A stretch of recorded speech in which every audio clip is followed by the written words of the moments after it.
The wind came first, a low moan that grew into a terrifying shriek. Then came the rain, horizontal sheets of water that stung like needles. On Tuesday, October 28, 2025, Hurricane Melissa slammed into the southern coast of Jamaica. Melissa as a massive, perfectly formed Category 5 storm, aimed at Jamaica.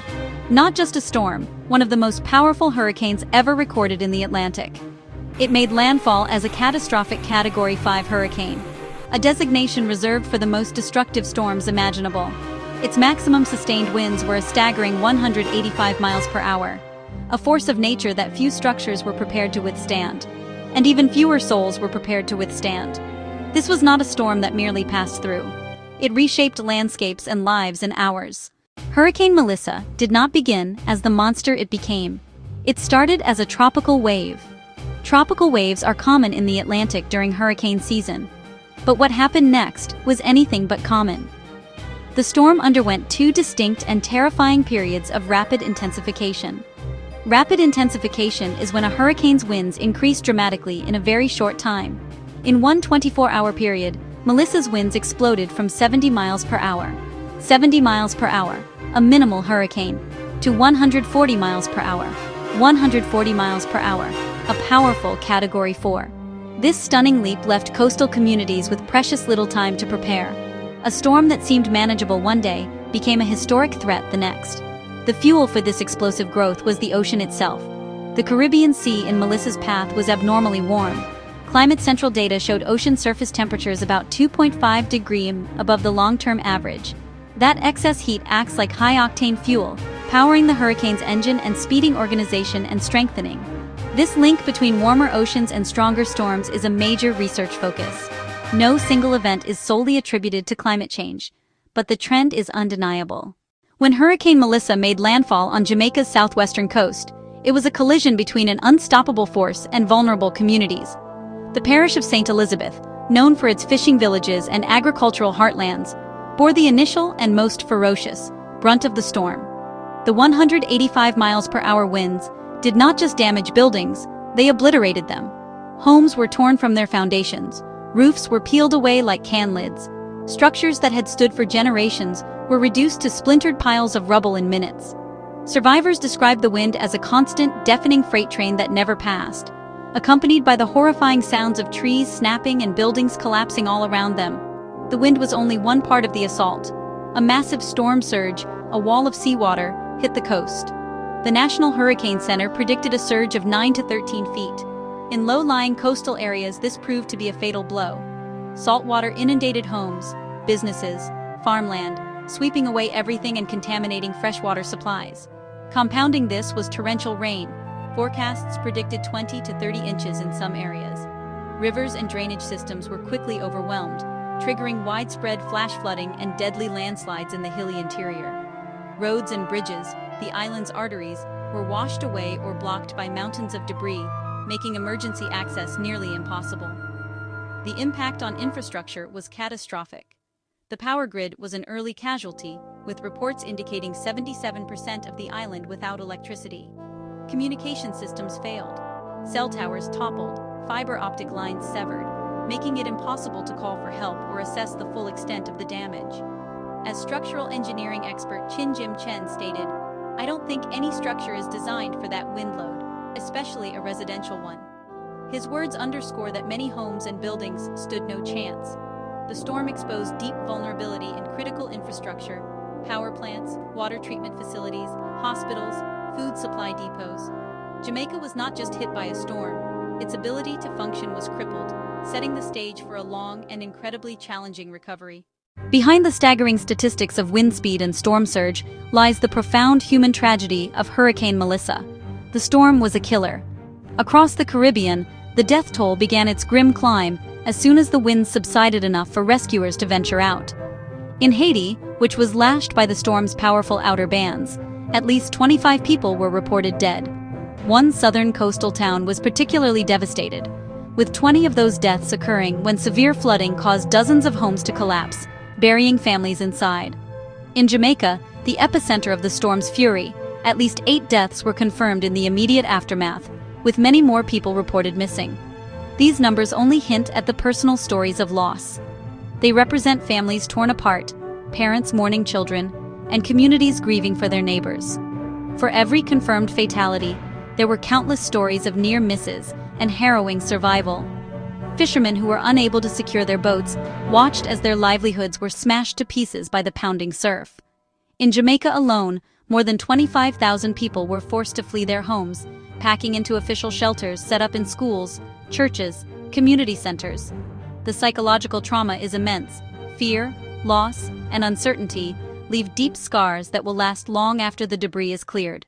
The economic devastation wrought by Hurricane Melissa is as staggering as its meteorological force. Initial analysis by experts at AccuWeather provided a preliminary estimate: $48 billion to $52 billion. This figure encompasses not only the destruction of physical assets like homes, businesses, public infrastructure, but also broader economic disruption.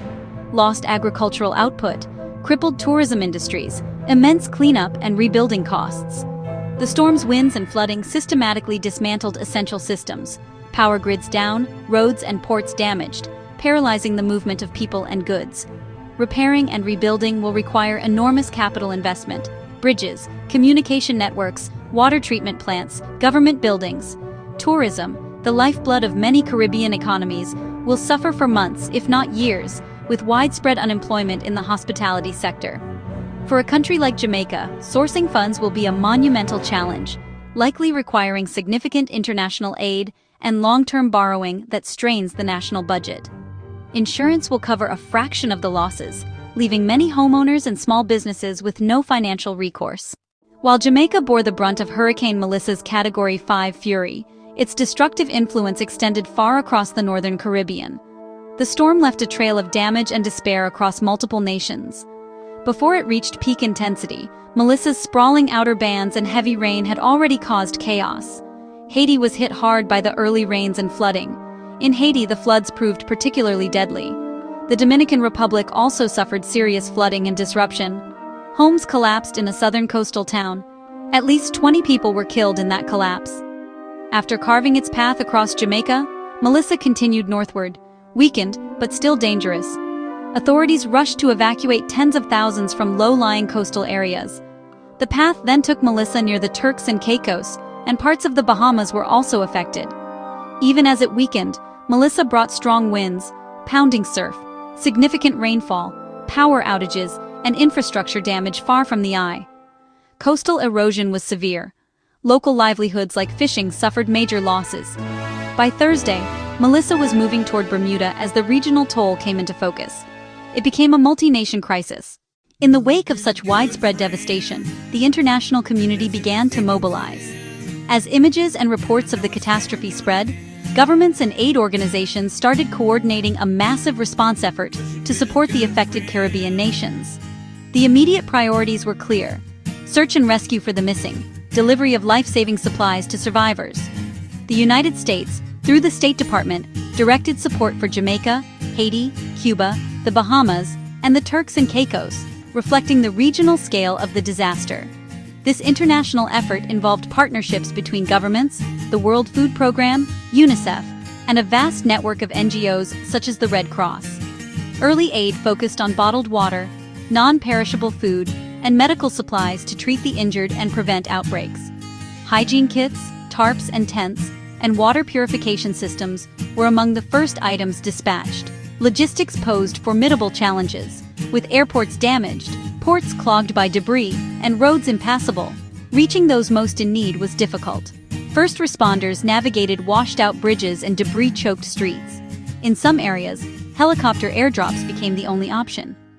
Specialized search teams assisted local authorities, while clear channels for receiving and distributing supplies ensured aid reached the most vulnerable first. This global response is a race against time. For people without food, clean water, or shelter, timely assistance can mean the difference between life and death.